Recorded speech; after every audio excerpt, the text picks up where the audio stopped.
Salamat, Binibini. Karangalan ni Adele ang mapili mo. Sayang at hindi mo kilala. Dito, ako humahabol na usan ang ibig kong kainin. At kung ano man ang kailangan ko, akong kumukuha. Kung ako man ang iibig, akong pipili. Mula sa panahon ng ating mga lolo at lola noon, hanggang sa kasalukuyang henerasyon, ay marami ang nakakakilala sa batikang aktres na si Gloria Romero. Subalit marami rin sa ngayon, ang hindi nakakaalala, na si Gloria ay mayroon kapatid na aktor, na sumikat noon dekada 60. Siya ay walang iba kundi si Tito Gallia ng Sampaguita Pictures.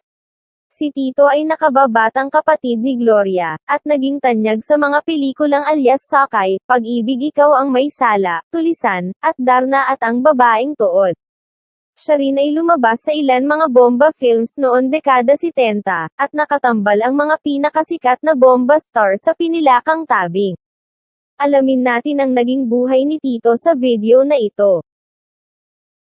Bago tayo magpatuloy, kung ikaw ay bago sa channel na ito, at gusto mo ang mga kwento ng buhay ng mga Pilipinong sikat, ay huwag kalimutan mag-subscribe. Pindutin mo na rin ang bell para updated ka sa mga susunod pang videos. Salamat! Ano ba nangyayari sa'yo? Simula nung bumaba ka sa bahay, lagi na lang mainit ang ulo mo. Wala kang pakialam. Baka nakakalimutan mong kapatid mo ko. Ang malay mo, baka matulungan kita. Wala kang may tutulong sa akin. At wala kang pakialam. Hindi ko maupo.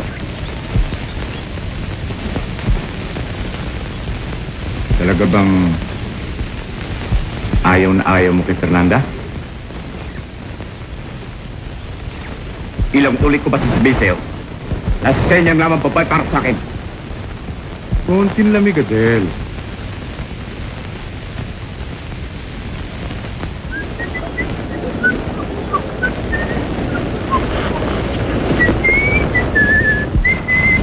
Talaga bang hindi mo ko lulubayan?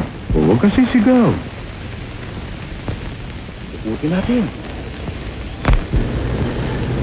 Talagang hanga ako si Marco. Pagdating sa babae. Kailan nasabi mo ikakasal siya? Mamayang gabi. Mamayang gabi, ha?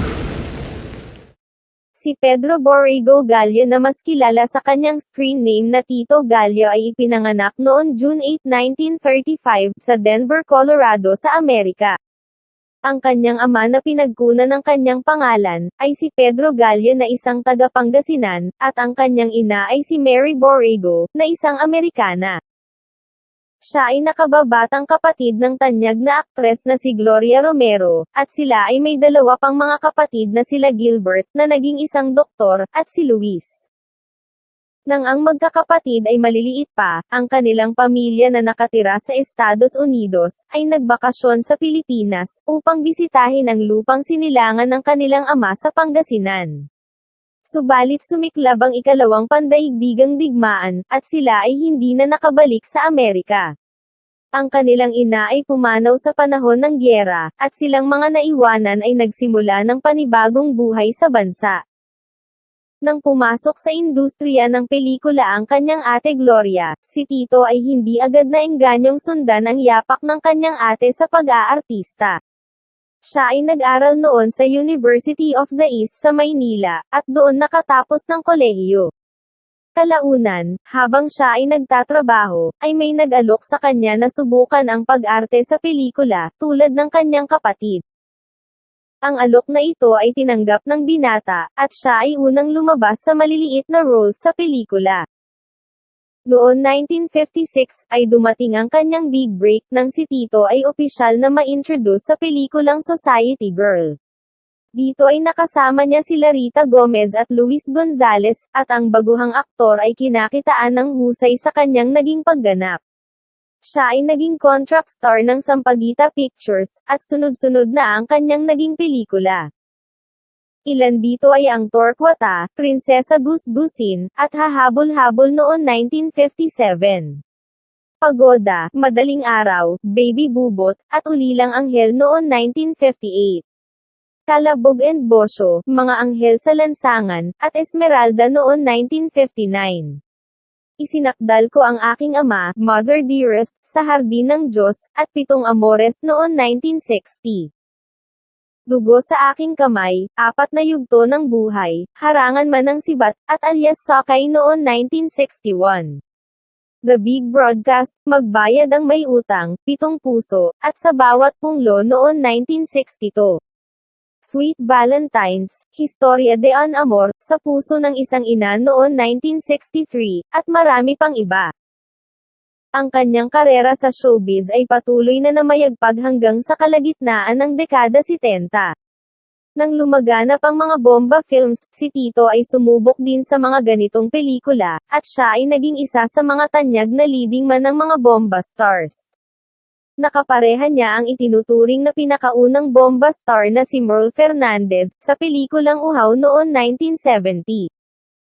Ito ay nasundan ng ilan pang mga bomba films tulad ng Hayo, kasamang muli si Merl Fernandez, at si Rosana Ortiz.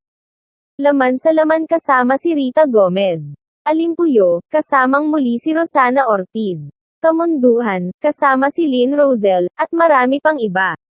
Sa kalagitnaan ng dekada 70, si Tito ay huminto sa pag-aartista.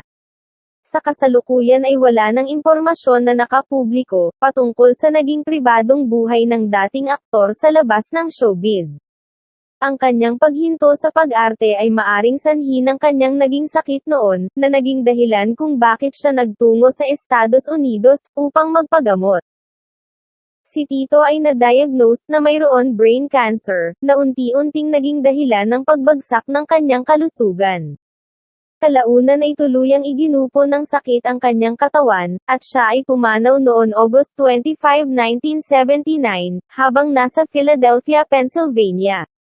Nang panahon nito ay 44 na taon gulang si Tito, at siya ay may naulilang mga anak. Ang kanyang nakababatang kapatid na si Gilbert, ang siyang nagtaguyod at nag-alaga sa mga ito, at si Gilbert ay hindi na nakapag-asawa.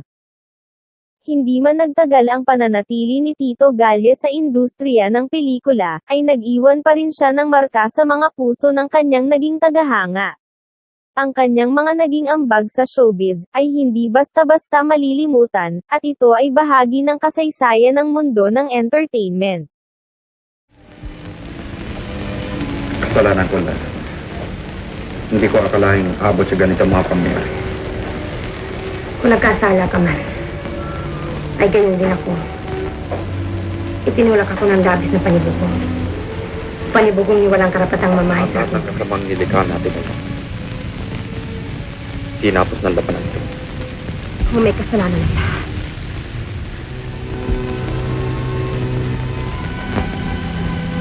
Ayoko nang mabuhay. Hindi kayang batiin ang aking buding. Napakalaking kasalanan ito. Fernanda! Pagbalik ka! Bitiwan mo ako. Bitiwan mo ako. Ayoko na mabuhay. At pabayaan mo na ako mamatay. Kung ikaw ay may kasalanan, gayon din ako. Sapagkat pinulag ko aking sarili sa katotohanan, ikaw ay umiibig sa akin at maaari ko rin ibigin. Fernanda, kailangan kita. Marahil niloob ng Diyos na tayo mabuhay upang makapagsisi sa ating mga kasalanan at harapin ang isang bukas na walang kaugnayan sa ating nakaraan. Maraming salamat sa panonood. Kung nagustuhan nyo ang kwento ng buhay ni Tito Galye at may komento o gusto kayo idagdag, ikomento lang po sa ibaba ng video. Huwag din po kalimutan mag-subscribe sa aking YouTube channel.